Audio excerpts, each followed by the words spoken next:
তৃণমূলের হিন্দু নেতাকর্মীরাও আক্রান্ত হচ্ছেন। কলকাতার বুকে সুশান্ত ঘোষ কাউন্সিলর আক্রান্ত হয়েছেন, সন্দেশখালীতে সুকুমার মাহাতো আক্রান্ত হয়েছে, মিনাখার এমএলএর উপর আক্রমণ হয়েছে, আজকে দুলাল সরকারের উপর আক্রমণ হয়েছে। এটা হচ্ছে মমতা ব্যানার্জির অপদার্থতার জন্য।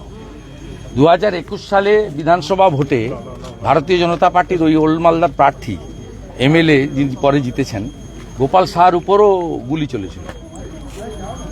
বাংলাদেশের বর্ডার এলাকা চাঁপাই নবাবগঞ্জ কাছেই, একদম কয়েক কিলোমিটার দূরেই চাঁপাই নবাবগঞ্জ, মহতিপুর বর্ডার কমপ্লিটলি জঙ্গিদের হাতে চলে গেছে, পুলিশের হাতে। পুলিশ ব্যস্ত কি করে বিজেপি নেতা বৃন্দাবন চকের ঘটনা, 25 কিলোমিটার দূরে বাড়ি, 30 কিলোমিটার দূরে বাড়ি, পঞ্চায়েত সমিতির চেয়ারম্যান প্রধান 12টা 5-এ টাইম দিয়েছে, 5টা 20-তে এফআইআর নিয়েছে। বসির বলে ল ক্লার্ক, আমার কাছে সব ছবি আছে, কখন থানায় ঢুকেছে কি করেছে সব দুনিয়ার লোক জানে।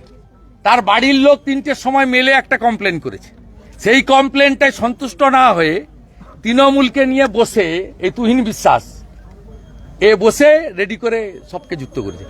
এতে আমাদের কোনো লোককে করে, এ তো সব মডেল। পুলিশের কাজ তৃণমূলকে স্যাটিসফাইড করো, পয়সা তুলো, আর যত রকম নোংরা কাজ আছে করো। তাই যার তার কাছে বন্দুক ঘুরে বেড়াচ্ছে, যে কোনো লোকের নিরাপত্তা নেই। দাদা, আপনি একটা আশঙ্কাও করছিলেন যেভাবে চিন্ময় কৃষ্ণপ্রভুর আজও জামিন মঞ্জুর হলো না, মানে তাহলে কি চিন্ময় কৃষ্ণপ্রভুকে কি শেখ আবদুল্লাহর সময়কালে জম্মু কাশ্মীরের পুলিশ যেভাবে স্লো পয়জন করে ভারত কেশরীকে মেরেছে, আমার আশঙ্কা যে অবিলম্বে যদি 2-3 সপ্তাহের মধ্যে কেউ ব্যবস্থা না নেয়, তাহলে চিন্ময় কৃষ্ণ প্রভু, যিনি আমরা সনাতনীরা বিভিন্নভাবে বিভক্ত ছিলাম, ব্রাহ্মণ, ক্ষত্রিয়, বৈশ্য, শূদ্র, কেউ বৈষ্ণব, কেউ আর্য সমাজ, কেউ রামকৃষ্ণ মিশন, কেউ ইস্কন, কেউ ভারত সেবাশ্রম, কেউ ঠাকুর অনুকূল চন্দ্র, কেউ বাবা লোকনাথ ব্রহ্মচারী। উনি যেটা করেছিলেন সব সনাতনীদের এক করেছিলেন। সনাতনীদের যত ভাগ ছিল সবাইকে ঐক্যবদ্ধ করেছিলেন। এটা ওদের কাছে খুব অ্যালার্মিং ছিল। তাই উনাকে আটকে রেখে প্রায় 2 কোটি সনাতনী, তাদের উপর দমন পীড়ন, ধর্ম পরিবর্তন করতে বাধ্য করা, ভারতে চলে যেতে বাধ্য করা, এই কাজগুলো করে হিন্দুদের মুছে ফেলতে চায়। এ লড়াই বাঁচার লড়াই নয়, এ লড়াই বাংলাদেশ এবং এপারের পশ্চিমবঙ্গের হিন্দুদের অস্তিত্ব রক্ষার লড়াই। রাজ্যের শাসক দল সবসময় বলছেন যে এই বাংলাদেশের উপরে চাপ সৃষ্টি করা রাজ্য সরকারের পক্ষে সম্ভব নয়, কেন্দ্রীয় সরকারের কোনো সদর্থক ভূমিকা তারা দেখতে পাচ্ছেন, যে কেন্দ্রীয় সরকার তাহলে কি করছে? কেন্দ্রীয় সরকার কি করছে?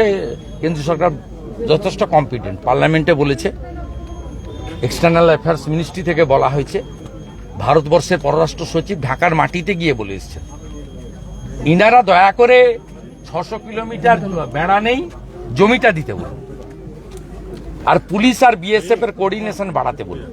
17টা চৌকির জন্য জমি চেয়েছে, দিতে বলুন। 11টা বিএসএফ ক্যাম্পের জন্য জমি চেয়েছে, দিতে বলুন। 23 সালে 1500 ধরে দিয়েছিল বাংলাদেশিকে, 1400কে জামিন দিয়ে দিয়েছে।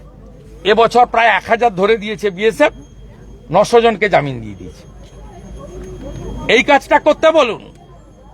জ্ঞান না দিয়ে 600 কিলোমিটার যে জমি, সেই জমিটা হ্যান্ডওভার করতে বলুন না।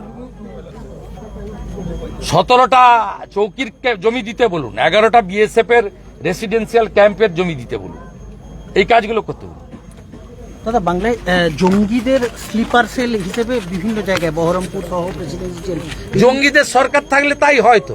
মুখোশ মমতা ব্যানার্জি, মুখ হচ্ছে সিদ্দিকুল্লাহ, ফিরাদ, জাভেদ। এটা হচ্ছে আসল সরকার। এখানে দেখেন না, কথায় কথায় বাইক নিয়ে বেরিয়ে পড়ে।